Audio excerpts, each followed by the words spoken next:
tal? Me enredé. ¿Cómo les va? Buenas noches.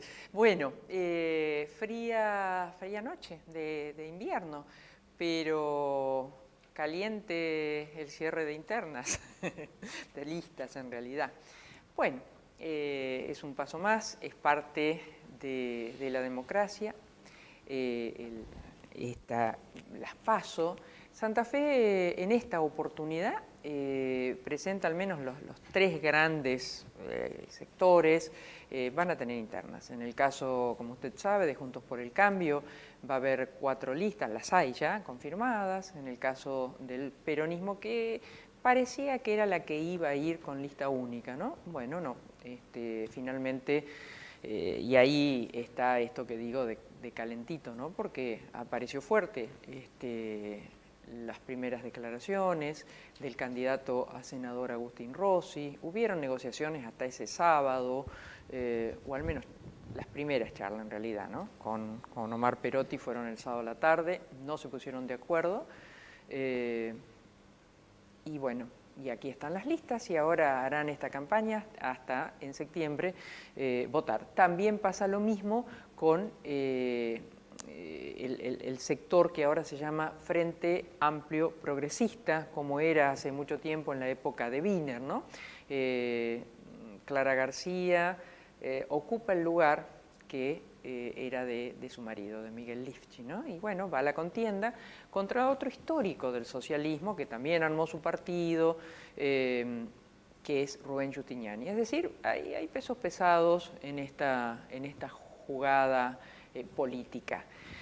Yo lo único que digo y espero y deseo cuando se presenten las listas es que empecemos a escuchar las propuestas, porque tenemos un país doliente, tenemos una sociedad que cruje por las cosas que nos pasan. Entonces, la política es el único remedio que conocemos hasta ahora para curar las heridas sociales, fundamentalmente. La mala praxis política las profundiza.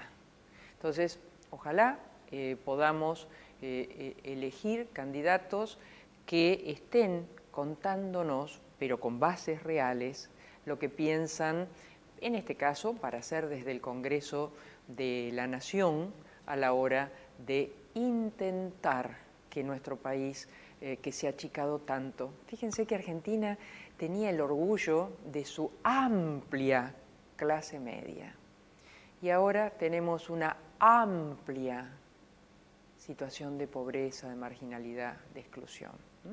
Eso es el mayor desafío para la política toda. Y ojo, porque hay una sociedad que no está muy proclive, no está muy entusiasmada con la política, y eso es malo, porque lo único que nos puede cambiar nuestra realidad es la política. Pero claro, los políticos deben pensar, sentir, escuchar, ayornarse, preocuparse y empezar a dar respuestas sobre esta realidad que tenemos. Marquinhos, ¿cómo andamos? Bueno, arrancó con la temperatura usted, Sí. Y mañana jueves 29 de julio. Yo quería 29 grados. No, 29 de julio, para situarnos, porque este programa después se graba. Bueno, hoy estamos en vivo en este momento, 10 grados la temperatura, y mañana jueves se estima 2 bajo cero la temperatura. Y el vientito está soplando, así que muy probable que mañana... Por eso estamos en violeta, creo que es. Sí, alerta violeta. Alerta violeta, el servicio ¿no? meteorológico con baja temperatura en la ciudad de Rosario. Eso va a seguir hasta el fin de semana. Bien, y sol, por suerte, lo único. Sí, buen tiempo, bueno, exactamente. me viste, Si supieras, vida mía, muchas gracias, Ailén, como siempre. En Dorrego 911. Pero mostrame a mí, ¿eh? Sí. Las botas no son mías. Vamos de ahí para arriba.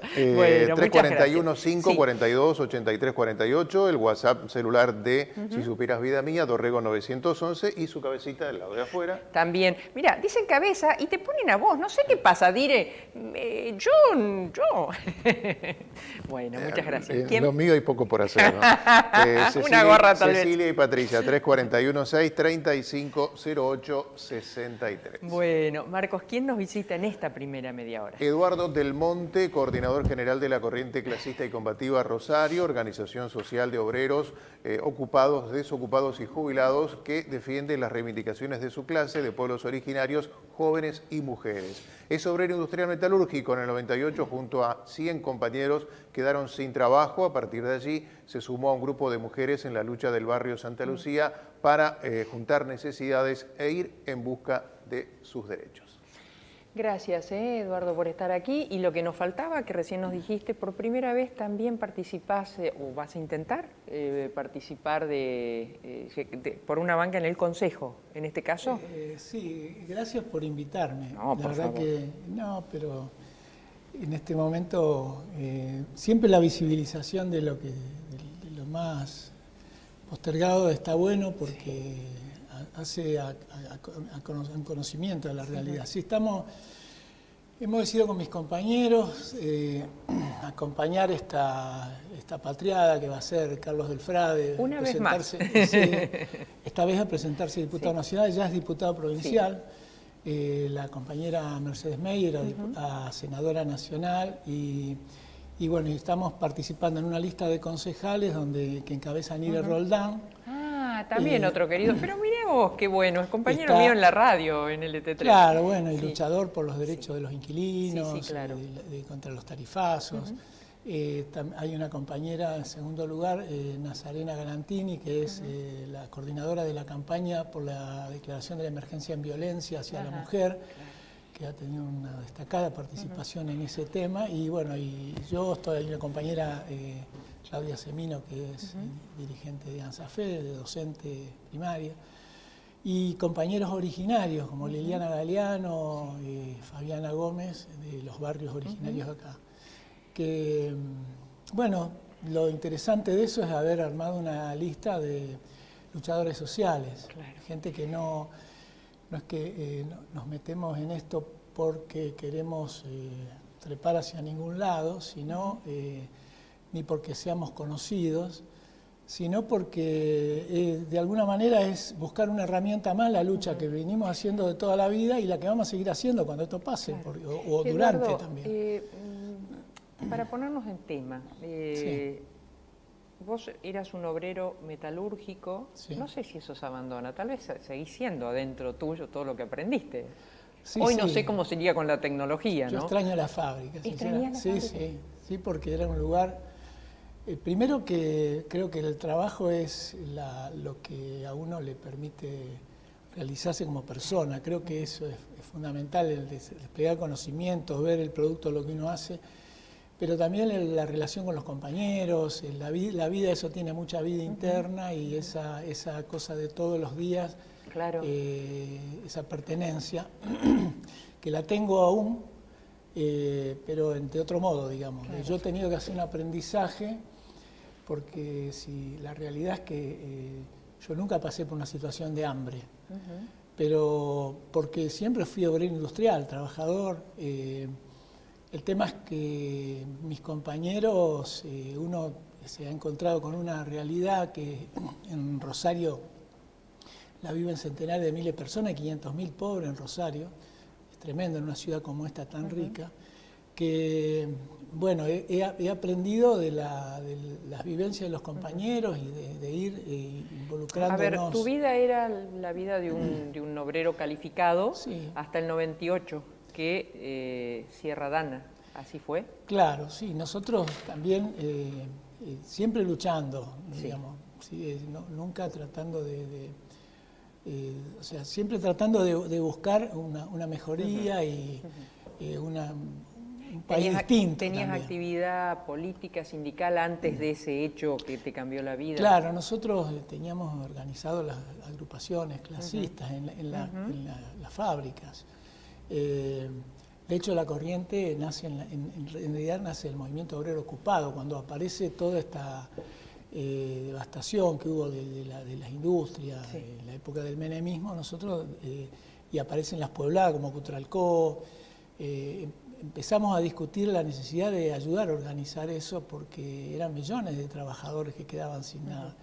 Y bueno, yo fui uno de ellos y nos encontramos, bueno, fuimos a la búsqueda de esa realidad y encontramos una realidad donde las grandes protagonistas fueron las mujeres, hay que decirlo, y lo siguen siendo. O sea, yo me acuerdo de aquella época en carrocerías Di Carmení.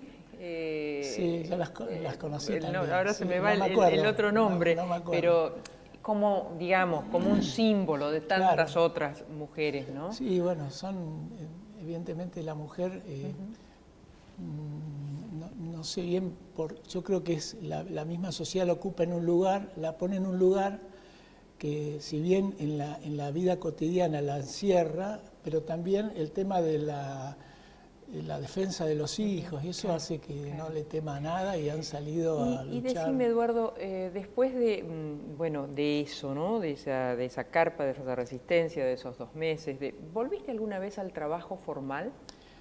Trabajé un año en IMECA, cuando conseguí, pero bueno, después de ahí ya también me despidieron y bueno, ya no pude insertarme en el circuito laboral porque por la historia de lucha que tenía y era muy difícil. ¿Y qué hiciste a partir de ese momento? Digo, sabemos que empezaste a representar o a ser una voz más clara tal vez dentro de un montón de voces. Ahora, ¿qué hiciste mientras tanto con tu vida? Laburé mucho de fotógrafo, iba a hacer fútbol infantil, fotos de los pibes, las escuelas. Y bueno, después cuando los compañeros organizamos una cooperativa de trabajo y bueno, estamos con eso ahora. Y bueno, y tratando de expresar la necesidad de centenares de miles, que en la Argentina son millones, ¿no? Por estas horas bueno, hubo unas declaraciones de una candidata con respecto a la situación que viven muchos chicos o muchos jóvenes en nuestra sociedad, porque esto no es excluyente ni de Rosario, ni de Santa Fe, ni de la provincia de Santa Fe. La presencia de los narcos en los barrios es tremendo. Y yo lo asocié con algo que habíamos hablado con vos en la radio hace un tiempo atrás, en donde vos decías, nosotros intentamos, primero, que esos chicos tengan una esperanza en el barrio, los pibes que tengan una esperanza y no sean cooptados por el delito, que es más o menos lo mismo, por el narco. Claro. Y nosotros cumplimos el rol que el Estado la mayor parte de las veces no cumple. O sea, es por lo menos darle una esperanza a los pibes de que luchando se puede mejorar y de que no vale la pena ese camino de la droga o de o insertarse en la economía del narcotráfico o del delito, aunque no sea narcotráfico, pero son las opciones reales que hay en los barrios. Y hemos tenido peleas muy duras, de las cuales yo estuve unos días con orden de captura y varios compañeros detenidos cuando hicimos una carpa frente a ANSES, hace ya unos cuantos años, donde reclamamos respuesta para los pibes, que después aparecieron algunas respuestas, pero siempre limitadas, como las respuestas frente al trabajo son siempre limitadas. Pero bueno, los pibes... Perdona que te vaya interrumpiendo, ¿no? Pero no es a los efectos de ir aclarando. Cuando vos decís, aparecen tal vez las respuestas, pero no las adecuadas, ¿es por desconocimiento de la realidad, por desidia, por qué? Mirá, yo creo que tiene que ver con el tipo de país que tenemos. Este es un y el Estado que tenemos. Este es un Estado que está al servicio de sectores dominantes que son los que se benefician de la dictadura a la fecha. Los beneficiarios de la economía en la Argentina no han cambiado. Han pasado gobiernos con distintos planteos, pero que no es que fue todo igual, pero los intereses de fondo se sostienen. Entonces el problema es que este tipo de país va generando mucha riqueza, porque hay un Producto Bruto enorme, pero la distribución de la riqueza es cada vez más concentrada la riqueza. El tema de la soja ha hecho que se arruinaran las economías del interior y la gente ha tenido que emigrar a las ciudades a vivir como puede, cartoneando, pero a lo mejor con un hospital cerca, una escuela cerca. Y entonces eso ha hecho que millones de personas hayan tenido que... Claro, eso es el desarraigo, porque claro, a veces se busca el arraigo, pero esto es el desarraigo. Claro, ¿no? Entonces un poco lo que tendría que cambiar es eso, es que esa economía que en la pandemia se ha mantenido floreciente, concentrada en muy pocos beneficiarios, empresas extranjeras, grandes dueños de la tierra, y la economía del pueblo, la economía que vive el mercado interno, se ha ido arruinando y eso es lo que estamos viviendo ahora. Eduardo, la gente de no sé cuántos quedan de aquellos primeros integrantes del movimiento, ¿no? Pero han conseguido trabajo, no han querido, han podido. ¿Cómo es desde adentro? ¿Qué ha pasado con tantas personas que fueron quedando sin trabajo? ¿Qué pasó con ellos? Cuando hubo reactivación económica eso impacta a nosotros y favorablemente, porque nosotros lo que pretendemos es que nuestro movimiento pierda razón de ser. Ese sería el interés nuestro. O sea, no eternizar. Nosotros tenemos jóvenes que nacieron cuando sus mamás estaban en la corriente hace 23 años. Y eso nos llena de orgullo en cuanto a que la pertenencia, sí, pero también de tristeza porque vemos que la Argentina no ha cambiado demasiado. No hay movilidad de ese joven que nació, no ha conseguido poder superarse. Es muy difícil para un joven de un barrio insertarse en la producción porque realmente no es como la época nuestra que era aprendices, eran pequeños talleres. Rosario ha cambiado totalmente el perfil. ¿Y qué es lo que de falla? Ciudad industrial. Porque uno escucha, por eso es muy importante lo que vos nos contás, uno escucha desde el Ministerio a nivel nacional o a nivel provincial, planes, no planes, para comer solamente, estoy hablando de planes de capacitación, de reinserción, cooperativas. ¿Eso no funciona o sí? Eso no es malo que exista. El problema es que si se plantea como única eterno política eso, es muy difícil para un joven que va 3 meses o 6 meses a un curso, que aprende un oficio, pero el principal problema es que tiene que haber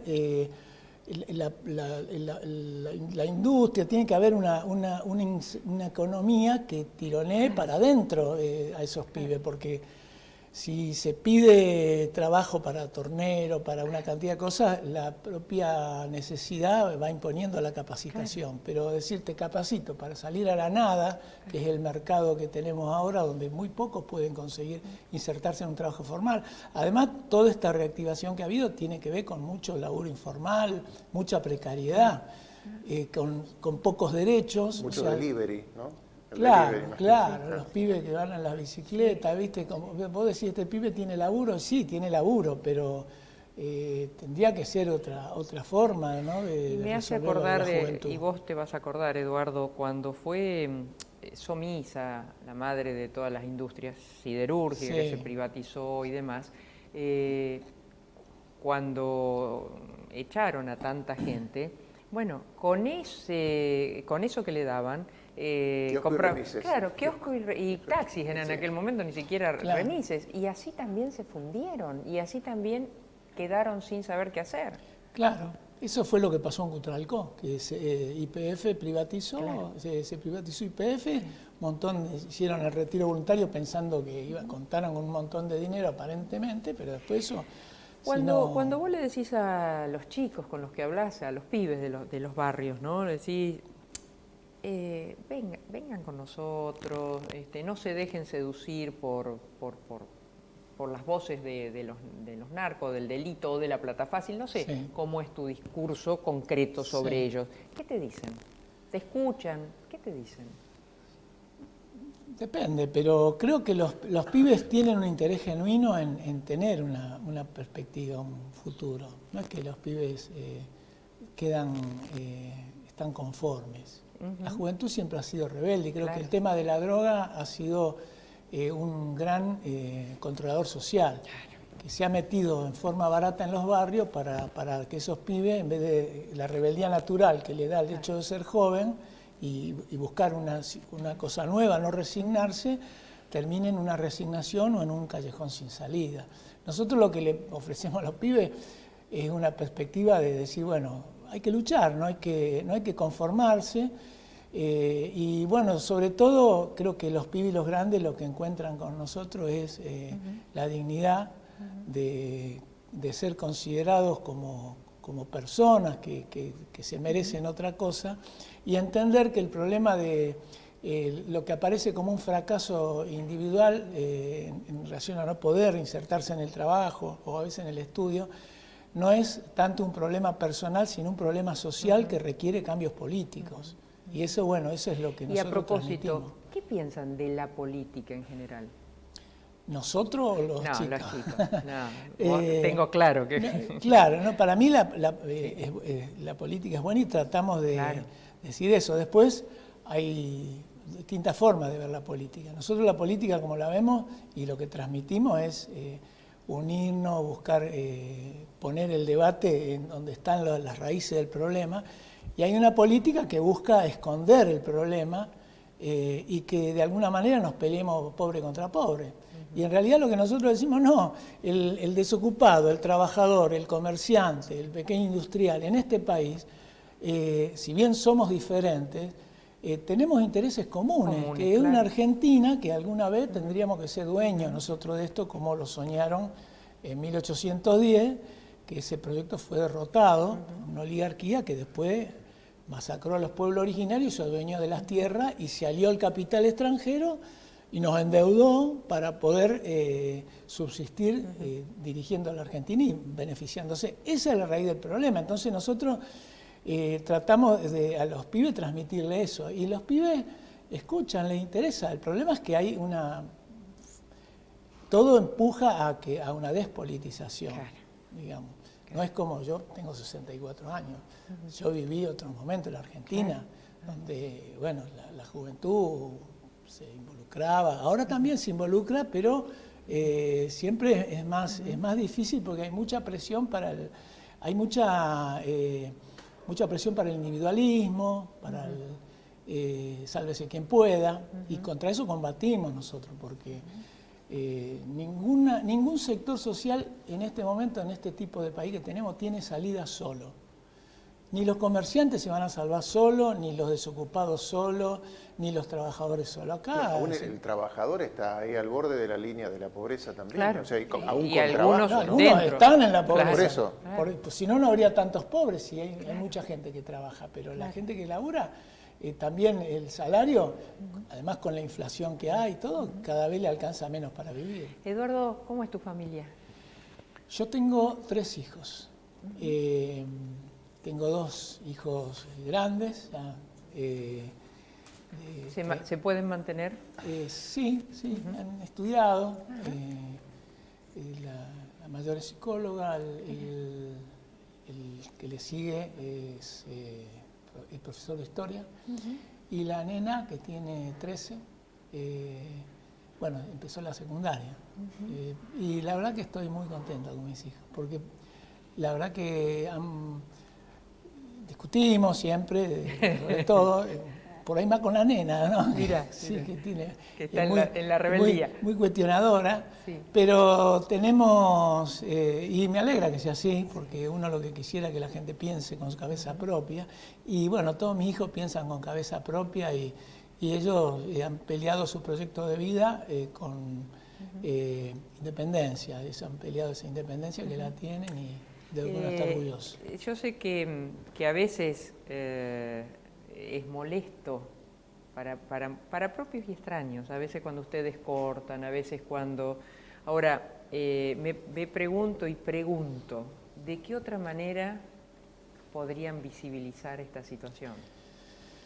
Y no es porque estás acá adelante, lo digo siempre, ¿no? Es lo que a mí me había impactado tanto en mi creencia, el que hoy es el Papa, ¿no? Monseñor Bergoglio, en Aparecidas, cuando dijo que a la pobreza y todo lo que tenía que ver con eso lo escondíamos abajo de la alfombra, ¿no? Claro, es que esa ha sido la constante en la Argentina. Entonces, hay una parte de la población enorme que son los nadies, los que no figuran en la agenda de nadie, ni menos de la política, donde cuando se los atiende así individualmente, a veces para calmar el conflicto, pero no con políticas para salir, ¿no?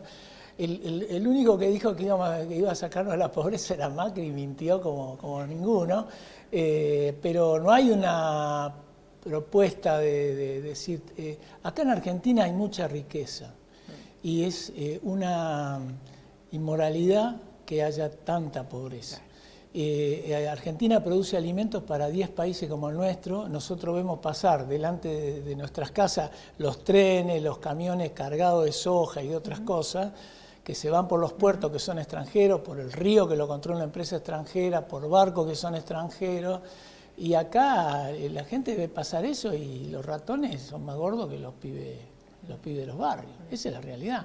Entonces, bueno, mientras exista eso, ¿qué podemos hacer? Porque uno presenta un petitorio y lo que aparece siempre es el problema presupuestario, que no, en realidad lo que nosotros planteamos no es una dádiva o un subsidio.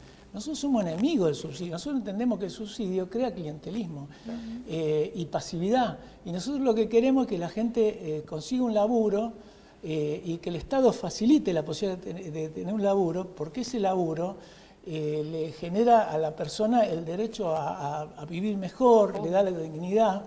Y nosotros, por ejemplo, acá en Rosario pensamos que el servicio público de la vivienda se podría transformar con fondos nacionales y provinciales y municipales, pero digamos como modelo de organización, en un lugar donde el Estado contrate en condiciones de ley para construir vivienda. Hay muchas cosas para hacer. Entonces a lo mejor se la puede, en vez de planes, podrían facilitar que la gente acceda a un laburo, a lo mejor como seguro de trabajo. Yo pierdo un laburo y sé que ahí puedo entrar a laburar de lo que sea, de peón de albañil, pero tengo un laburo pero para con la mantener mi dignidad familia. del trabajo. O soy un pibe y puedo tener eso como primer trabajo, o soy un pibe que sufro adicciones y entonces mi familia tiene la posibilidad de insertarme en una cuestión laboral que es lo que a mí me va a ordenar la vida. Entonces, si nosotros hiciéramos, si hubiera algo destinado para generar trabajo genuino en las necesidades populares, para resolver... acá no es como Suiza que hay que romper una calle para volver a hacerla para dar trabajo. Acá falta todo. Si llegás a esa banca del Consejo, que la verdad no te invité por eso, pero celebro haberme enterado después, estudiando un poquito para entrevistarte, que has emprendido este camino. Supongo que tratarás estos y llevarás la intención de estos y otros temas. Seguramente, sí. Y los temas que por ahí nos vayan surgiendo, de que nos vaya acercando la gente, porque hay infinidad de temas que uno desconoce de la realidad de Rosario. Uno conoce una parte. Y yo todo el tiempo voy conociendo cosas nuevas de que la propia gente va acercándonos. Eduardo, gracias. Bueno, gracias a vos. Cariño, gracias por haber venido hoy con nosotros, Eduardo Del Monte. En un minutito tenemos otro complemento importante de esto que recién nos planteaba Eduardo, una temática también complementaria o igual o parecida y con miradas muy interesantes. En un minutito nada más, ahora Marcos. Vamos a la tanda. Sí. La salud y el buen estado de su animal es el objetivo de nuestros profesionales. Atención especializada de equinos deportivos, venta de artículos de talabartería. La veterinaria de los doctores Grande y Robea S.R.L. en Ovidio Lagos 2190, teléfono 431-4799, WhatsApp 341-304-2992. Sindicato Obrero de Estaciones de Servicios, Garajes, Playas y Lavaderos Automáticos de la provincia de Santa Fe. Por la dignidad y superación del trabajador contra la explotación y la inequidad distributiva. Riobamba 1075.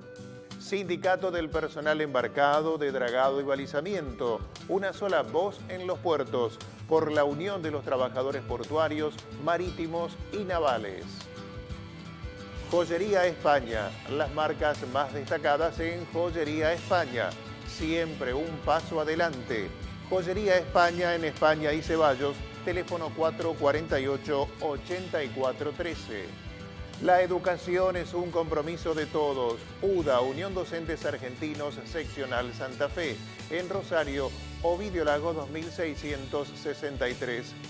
Estudio de grabación HID para solistas y grupos profesionales y amateurs.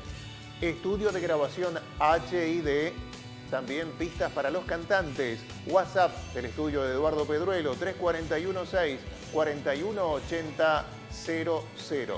Estudio HID.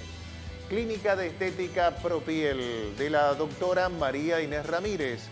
Clínica de Estética Propiel, Dermatología y Medicina Estética.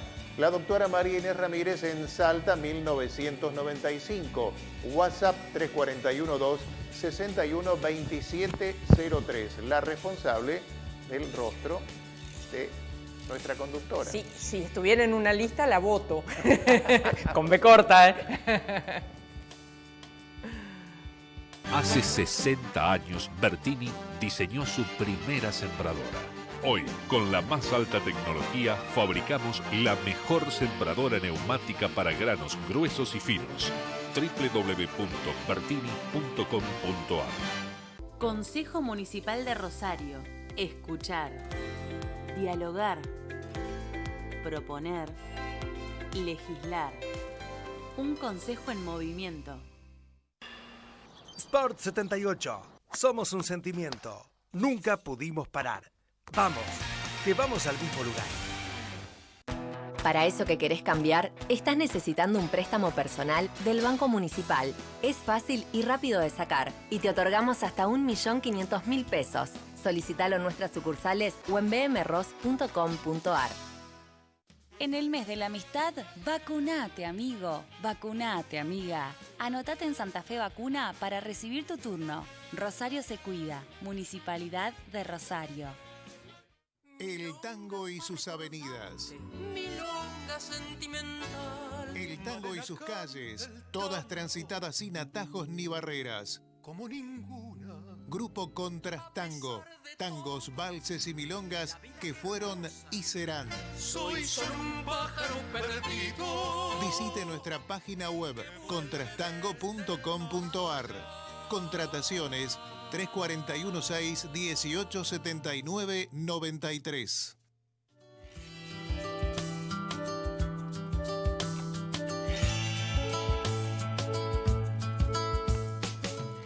Bueno, muy bien, y decía que en este, creo que casi profesamente, cuando se cerró el domingo las listas, pensábamos en un programa como este que estamos haciendo hoy, porque, por supuesto que la política tiene que encargarse, porque es parte de ese engranaje, de solucionar problemas también para las grandes industrias, para los grandes comercios, porque de esa forma se genera ese círculo virtuoso del trabajo, la producción, el consumo.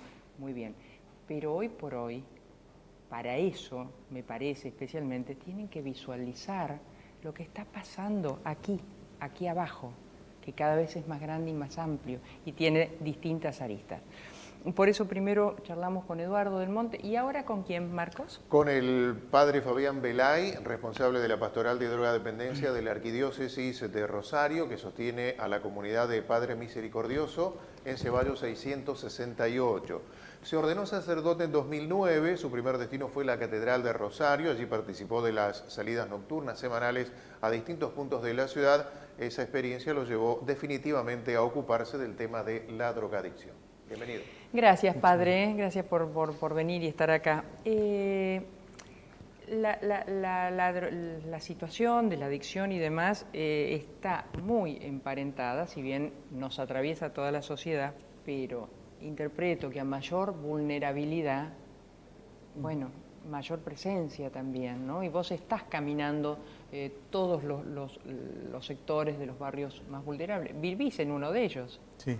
Yo vivo en Barrio La Lata y los centros donde está presente la comunidad, junto gracias a muchos sacerdotes y religiosas, bueno, son alrededor de 10 barrios de la ciudad, 10 barrios carenciados.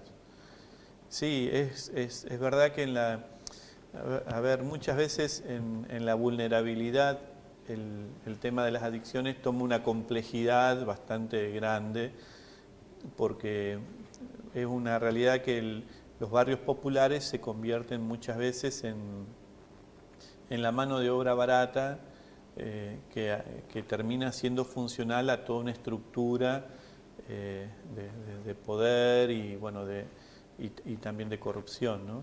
Y bueno, lamentablemente en los barrios, cuando toda la situación que llevó la pandemia, que nosotros ya hay situaciones que venimos hablando hace muchos años, ¿no? Este es un problema que en la ciudad viene creciendo hace muchos años.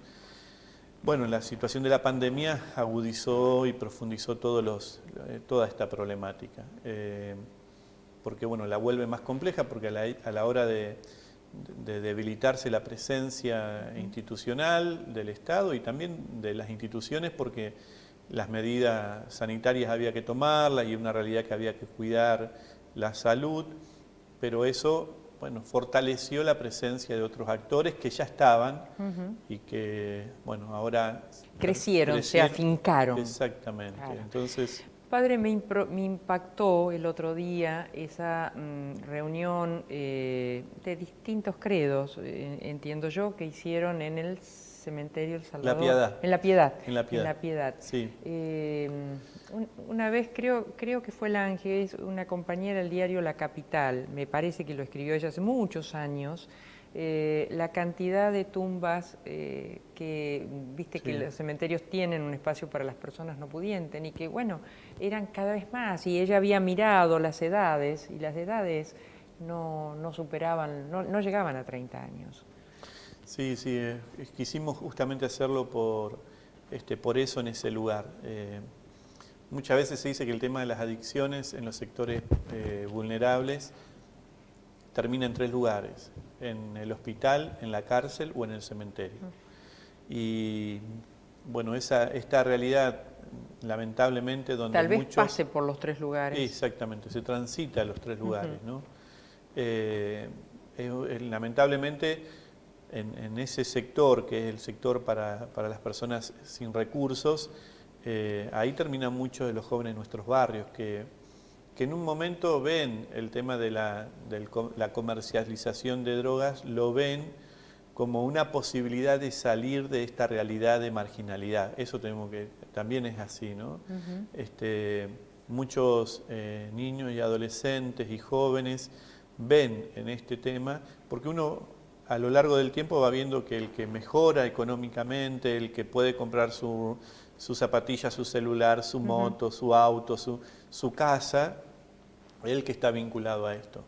Y cada vez ve menos posibilidades de obtener lo mismo de otra forma. Exactamente. Claro. Entonces, bueno... Qué lucha tan despareja. Exactamente. Sí, nosotros, bueno, planteamos esto, ¿no? Que muchas veces, o sea, lamentablemente se termina siendo tan llamativo que es una oferta con la cual cómo lidiar, si no es armando desde el Estado y de las instituciones y de la sociedad en su conjunto una propuesta de integración, de inclusión que sea superadora. Creo que nadie quiere vivir ese nivel de violencia, porque no es que el pibe que está en la venta está tranquilo, vos ves, entran en un mundo tan oscuro y el promedio de edad, muchos de los chicos lo ven, que el promedio de edad son los 30 años, y llegar a los 30 años es todo un tema, es todo ¿no? un tema, sí. Y bueno, y a su vez, con la complejidad que tenemos en la ciudad, con la gran cantidad de armas que están dando vueltas, con la falta de, vuelvo a decir, de oportunidades de contención. En este momento en la ciudad de Rosario, nosotros lo que vamos viendo en los distintos barrios es que en todos fue parejo, ¿no? O sea, hubo un modus operandi muy común en todos los barrios en cuanto a la captación de adolescentes, sobre todo. Perdón, ¿es como que hubo una estrategia o se fue dando? No sé si, claro, no sé si se dio de modo estratégico o fue espontáneo. Sí. pero la realidad es que, bueno, muchas de las cosas vamos viendo que se repiten año tras año. Este es un tema que no es estático, o sea, en un momento aparecen determinadas sustancias, en otro momento son captados en determinadas edades. ¿El Paco sigue estando? No, nosotros en Rosario no tenemos presencia del Paco masivo, tenemos presencia de los psicofármacos, ¿sí? Mucha o sea, de cocaína de muy baja calidad, o sea, mucho el tema de la marihuana, bueno, y la mezcla de estas sustancias. Bueno, hay también todo un circuito de venta, delivery, de todo lo que son bueno, psicofármacos, LSD, bueno, un montón de... Y eso también está presente no solamente en los barrios populares, que eso no llega, sino en la clase media y en la clase alta, ¿no? Pero lo vemos también en toda la provincia. Nosotros conformamos las mesas de los foros. Estas mesas funcionan, hay 5 mesas en toda la provincia de Santa Fe, una en la ciudad de Santa Fe, otra en Reconquista, en Venado Tuerto, en Rafaela. En los nodos, sería. Claro, en los nodos. Exactamente, en los 5 nodos. Y nosotros vamos viendo que este problema se repite y que a todos nos pasa, sufrimos las mismas dificultades, claro, ¿no? Claro. Lo de Chano que pasó en estos días, yo creo que pone, o sea, en evidencia algo que no es solamente nuestro, sino que también es a nivel nacional. Claro, esto que la mamá decía... Es tal cual. Digo, lo habrán escuchado tal vez, pero por las dudas la mamá decía, vean las letras que escribe mi hijo y se van a dar cuenta el grito desesperado de auxilio, pero bueno, indudablemente no ha podido salir. Porque muchas veces las madres terminan haciendo esto, ¿no? De tener que llamar a la policía, llamar a la justicia, y no poder tener la respuesta de un sistema de salud que tenga una mirada social, que abrace y acompañe y contenga. Entonces nosotros tenemos historias como la de Chano, tenemos muchísimas, de madres que no son escuchadas. Lamentablemente tiene que pasarle a una persona que tiene una trascendencia mediática. Para que el tema se visibilice. Pero nosotros pasaron las gestiones y desde el foro venimos solicitando hace años una guardia de salud mental en adicciones, venimos pidiendo por favor que tiene que haber un modo de contener y acompañar, porque hoy no solamente el problema es, se fortalece una red de comercialización, de consumo, hay todo un lobby también de naturalizar el consumo, de relativizar el tema como una problemática, y a su vez no hay campañas que generen concientización, prevención. No tenemos, hace 2 años atrás se hizo un estudio en la UNR y surgió como resultado que ninguna carrera afín al tema de la salud tenía capacitación en el tema de las adicciones. Eso nos muestra también de que no tenemos con qué, ¿no? enfrentar esto. Claro, porque lo que pasó con Chano realmente es un extremo de una violencia que, digamos, que llega y que debería haber sido abordada de otra manera. Claro. ¿No? Se abordó de la manera más violenta, que es un arma de fuego, ¿no?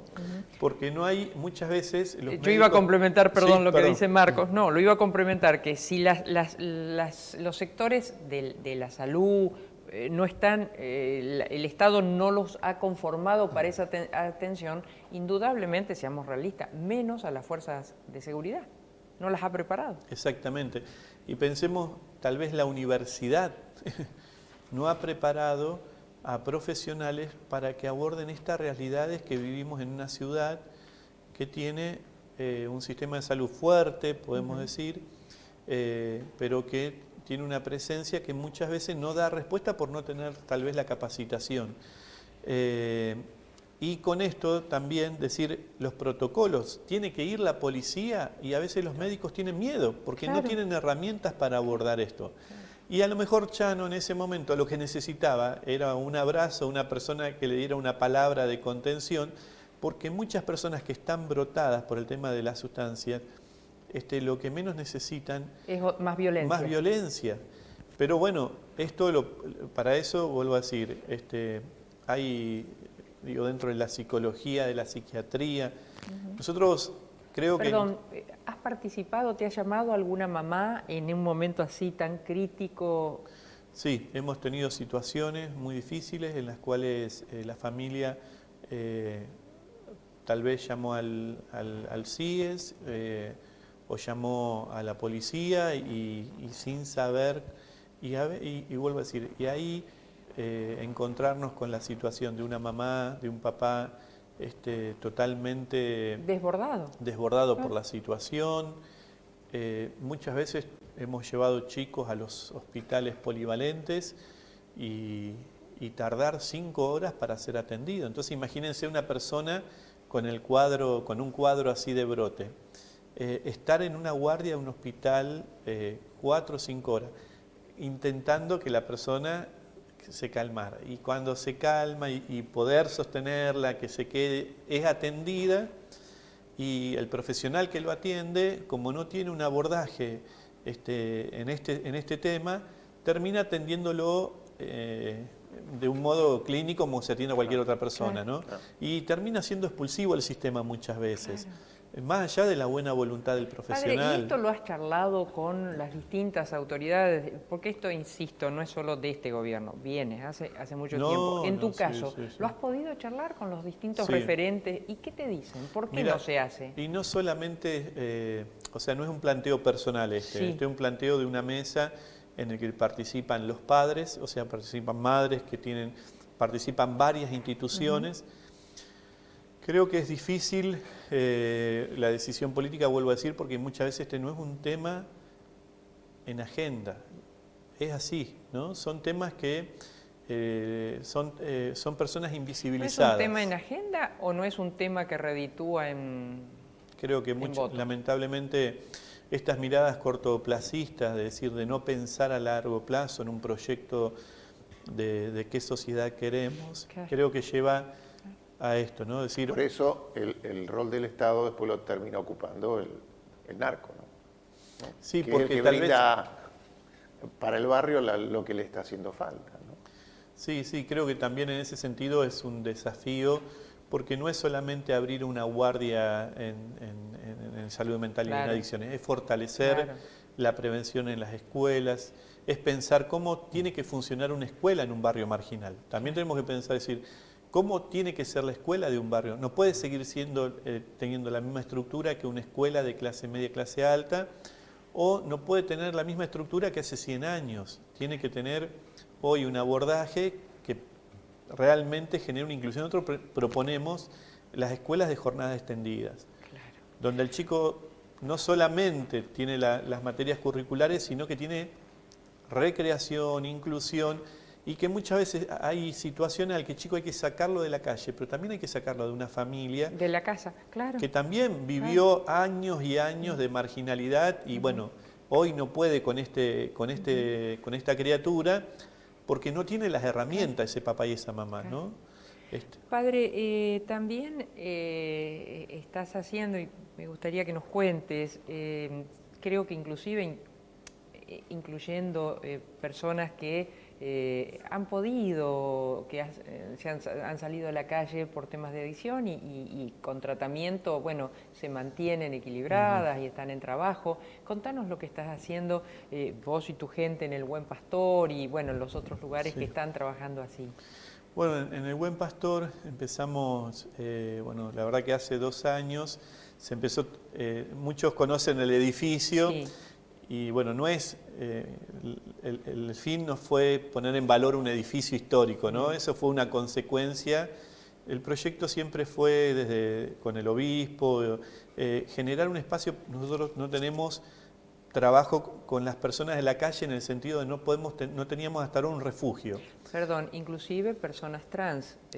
Digo, no quiero hacer de esto un acento, pero en momentos en que les cuesta también ubicarse y tener un trabajo. Sí. Nosotros tenemos, o sea, en la comunidad, dentro de la Iglesia Católica, bueno, hay distintas instituciones, está Nazaret, está, bueno, Padre Misericordioso, tenemos 2 granjas de internación y 2 centros de día. el 90% de las personas que trabajamos en internación son personas en situación de calle, que estuvieron en la calle y entonces ingresan al tratamiento. No teníamos un refugio, o sea, donde las personas en situación de calle pudieran dormir. Sí les brindábamos en su momento que se puedan bañar, que puedan tener un plato de comida, pero no teníamos un refugio. Entonces cuando surge lo del Buen Pastor, bueno, hablando con el obispo, surge esta propuesta de generar ahí un refugio para la gente de la calle. En el mismo edificio surge, hay un centro de día, entonces las personas en situación de calle durante el día tienen distintas actividades. Entre ellas, bueno, la provincia nos habilitó que funcione un aula para que puedan hacer en un EMPA la secundaria. Claro. Tenemos personas en situación de calle que hoy están transitando su escuela secundaria. Tenemos, bueno, ahí funciona también psicólogos, hay un médico psiquiatra, hay consultorios de un médico clínico y tenemos también capacitación en oficios. En el mismo edificio, vuelvo a decir, las personas que terminan su tratamiento en adicciones y estaban en la calle, no tienen dónde volver muchas veces. Bueno, funciona lo que es una casa de medio camino. En este momento hay, bueno, 9 personas, de las cuales ya 6, 7 personas tienen trabajo. O sea, gracias a empresas que nos empezaron a tomar, están haciendo su inserción laboral. Viven ahí, pero ya tienen inserción. El próximo paso tal vez sea alquilar una pieza. Exactamente, o algo ahí así. Permanecen un tiempo, que puede ser un año, 2 años, que es lo que generalmente lleva a que logren la autonomía en lo habitacional. Y bueno, estamos armando, nosotros tenemos un taller ¿Una textil. Fábrica? Claro, es un taller textil para mujeres trans y mujeres. Entonces, la verdad que es muy buena experiencia y lo está llevando adelante una religiosa, que es la hermana Silvana María. Bueno, y también es un modo de que las mujeres de los barrios donde están funcionando los centros tengan la posibilidad de aprender un oficio y también de insertarse laboralmente. Entonces, ahí con el apoyo, vuelvo a decir, somos alrededor de 7 sacerdotes los que estamos y más o menos 7, 8 religiosas también, consagradas, con los cuales vamos trabajando y un equipo enorme de laicos, que la verdad que, porque en esto, más allá del trabajo, ¿no? y de la profesionalidad, hay que tener mucha capacidad de amor y de humanidad, porque es enfrentarnos todos los días, enfrentarse al dolor del otro y también enfrentarse muchas veces a la soledad, por esto que decimos, ¿no? en encontrarse enfrentando situaciones difíciles y no siempre con el apoyo que se necesita, ¿no? Pero bueno, hoy en este momento nosotros estamos muy esperanzados. Creo que hay al menos en el diálogo hay una mirada distinta de parte de la política, de más apertura a ver este tema, pero nos queda mucho por recorrer, porque el problema es tan grave, yo creo que a veces no se toma magnitud de la gravedad de esto, ¿no? No sé cuánto me queda, unos minutos, pero recuerdo que hace un par de años atrás la lucha era casi cuerpo a cuerpo, en el sentido de decir, bueno, evitar que ese joven sea cooptado por la droga o por el negocio ilícito. Hoy, ¿cómo es? ¿Sigue siendo así o van con mucha desventaja? No, yo creo que, bueno, esto que decía al comienzo, creo que hay, la pandemia nos hizo retroceder mucho, en la labor, porque vuelvo a decir, al no tener escuela, muchos adolescentes y jóvenes quedaron sin una propuesta de inclusión real, ¿no? y de contención. Entonces, ahí hemos retrocedido muchos casilleros que creo que hay que hacer una fuerte inversión social y, bueno, de parte de toda la sociedad para poder recuperarnos, porque creo que cuando pase la pandemia del COVID, hay otras pandemias que son mucho más graves, ¿no? Cuando se corra ese telón, ¿qué vamos a ver? Y vamos a ver la vulnerabilidad de muchos niños y adolescentes, creo que eso va a ser muy grave. La violencia, nosotros tenemos que el tema de la violencia se profundice, bueno, más pobreza lamentablemente, y una de las cosas que creo que es lo más duro, que es muchas personas que cada vez tienen menos capacidad de soñar, ¿no? Y con menos esperanza. Creo que eso es muy duro en los sectores populares, porque sin sueño prácticamente no hay vida, es como estar enterrados en vida, es como estar encerrados en una cárcel. Por eso creo que en este momento nosotros tenemos que adelantarnos a eso. ¿Y qué hacer? Y ahí la propuesta es, vuelvo a decir, repensar la educación ya. El año que viene es tarde. Tenemos que nosotros, el año que viene la escuela tiene que empezar de otro modo. El sistema de salud el año que viene tiene que empezar de otro modo. Es decir, la sociedad, las organizaciones, las instituciones religiosas y sociales, tenemos que sentarnos en una mesa, no para hablar, para trabajar juntos. Y me parece que es momento de fortalecer las redes en los barrios, porque tenemos que generar una red de contención que sea mucho más atractiva para que los jóvenes vuelvan a pensar que es posible un futuro para ellos. Eso creo que tiene que ser muy clave, ¿no? Y adhiero a esto también que decía hoy Eduardo. Tenemos que fortalecer la cultura, tenemos que resucitar en nuestro pueblo la cultura del trabajo. Sí. Creo que eso es indispensable, porque también eso de algún modo genera en nuestro pueblo la dádiva, genera no podés. Lo que queda en el fondo es, bueno, vas a poder y por eso te damos. Claro. Cuando hay gente que tiene mucho recurso humano interior como para poder salir adelante. Padre, en el último minuto, están trabajando también con la gente que necesita un contacto, tanto telefónico como personal. ¿Nos decís eso? Sí. Bueno, en el Buen Pastor, una de las actividades que llevan adelante muchos laicos es la pastoral de la escucha. Sabemos que en la pandemia hay muchas personas que están solas y que, bueno, han vivido situaciones, y bueno, se decidió con un grupo de laicos que de modo voluntario están a la escucha de los que se sienten solos. De lunes a lunes, De ¿verdad? lunes a lunes. Sí. La verdad que nos ha explotado el teléfono o sea, la cantidad de personas que están solas con problemas muchas veces subjetivos, de depresión, de angustia, de ansiedad, y la verdad que es la necesidad que tienen de hablar con alguien. Y por eso, bueno, el Papa nos dice, la Iglesia tiene que ser tienda de campaña, recibir a todos los heridos y hacerles un lugar. Bueno, eso es lo que estamos intentando con todo esto que se vive día a día. O sea que, y hay muchos heridos, se necesitan también muchos samaritanos, o no sé. Samaritanos, ¿no? Que han sido heridos. Todos claro.